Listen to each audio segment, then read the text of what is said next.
দুরারোগ্য spinal muscular atrophy রোগে আক্রান্ত ছোট্ট মনশ্রীর জীবন বাঁচাতে চলছে সময়ের সঙ্গে লড়াই। চিকিৎসার জন্য প্রয়োজন প্রায় 16 কোটি টাকা। সময় দ্রুত ফুরিয়ে আসছে আর সেই সময়ের সঙ্গেই চলছে পরিবারের নিরন্তর লড়াই। ত্রিপুরার ঐতিহ্যবাহী খার্চি মেলায় উপস্থিত হয়ে মনশ্রীর বাবা দুহাত জোর করে মানুষের কাছে সাহায্যের আবেদন জানান। আবেগঘন কণ্ঠে তিনি বলেন, আপনারা আমার মেয়েটাকে বাঁচান। হাতে আর মাত্র 15 থেকে 20 দিন সময় আছে। যে যতটুকু পারেন সাহায্য করুন। আপনাদের ছোট্ট সহযোগিতাই আমার মেয়ের প্রাণ বাঁচাতে পারে। সংবাদ মাধ্যমের মুখোমুখি হয়ে সমাজসেবী রাজা সাহা জানান, মনশ্রীর চিকিৎসার জন্য এখনও পর্যন্ত প্রায় 5 কোটি টাকা সংগ্রহ হয়েছে, কিন্তু চিকিৎসা সম্পূর্ণ করতে এখনও প্রয়োজন আরও 10 কোটি টাকা। তিনি বলেন, ত্রিপুরার মুখ্যমন্ত্রী থেকে শুরু করে বিভিন্ন সামাজিক সংগঠন, স্বেচ্ছাসেবী এবং অসংখ্য সাধারণ মানুষ এই মানবিক উদ্যোগে পাশে দাঁড়িয়েছেন। শুধু ত্রিপুরা বা ভারত নয়, বিশ্বের বিভিন্ন প্রান্ত থেকেও সাহায্যের হাত বাড়িয়ে দিচ্ছেন বহু মানুষ। তবে এখনও লক্ষ্যে পৌঁছানো সম্ভব হয়নি।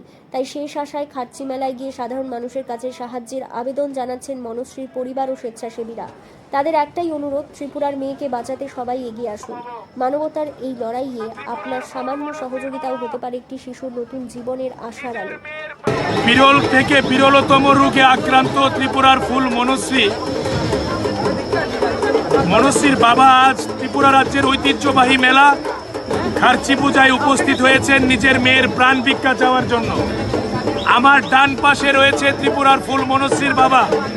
অনেক আশা ভরসা নিয়ে ত্রিপুরা রাজ্যের ঐতিহ্যবাহী মেলা খার্চি পূজায় এসছে। রাজ্যের মুখ্যমন্ত্রী থেকে অন্তিম ব্যক্তি পর্যন্ত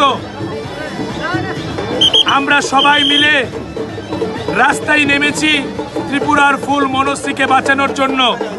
ত্রিপুরা রাজ্য নয়, ভারতবর্ষ নয়, গোটা বিশ্বের বিভিন্ন প্রান্ত থেকে ত্রিপুরার ফুল মনশ্রীর জন্য অর্থরাশি আসছে, কিন্তু এখনো পর্যন্ত আমরা গন্তব্যস্থলে পৌঁছতে পারিনি।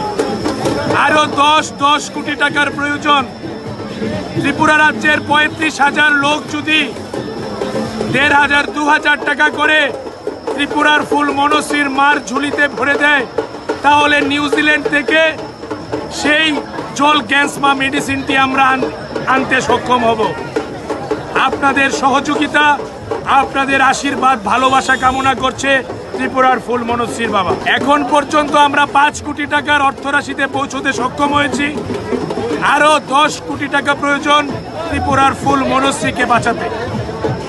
কতদিন অবধি টাইম রয়েছে হাতে? আর 15 থেকে 20 দিন সময় রয়েছে। নিউজিল্যান্ড থেকে সেই ইনজেকশনটি আনতে হবে ত্রিপুরার ফুল মনশ্রীর জন্য। নার্সিং বা প্যারামেডিক্যাল কোর্সের জন্য কি আপনারা অন্য কোনো রাজ্যে যাওয়ার কথা ভাবছেন? বাড়ি থেকে দূরে থাকা, খরচ বেশি হওয়া আর নতুন পরিবেশে মানিয়ে নেওয়ার জন্য ঝামেলা, কেন এইসবের মধ্যে যাবেন? এখন ত্রিপুরাতেই আপনাদের জন্য রয়েছে একটি দারুণ সুযোগ। আমি বলছি বিনায়কা ইনস্টিটিউট অফ হেলথ সায়েন্সেস এর জন্য, যেখানে অ্যাডমিশন প্রসেস শুরু হয়ে গেছে। জিএনএম, বিএসসি নার্সিং, বিএমএনএস আর বিএমএরাইট এর মতো ক্যারিয়ার ওরিয়েন্টেড কোর্সেস এর জন্য অ্যাডমিশনস আরও।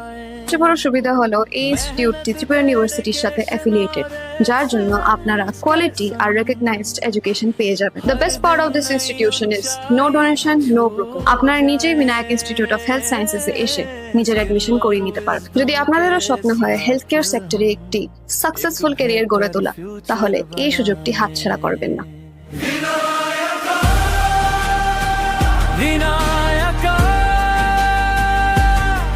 Institute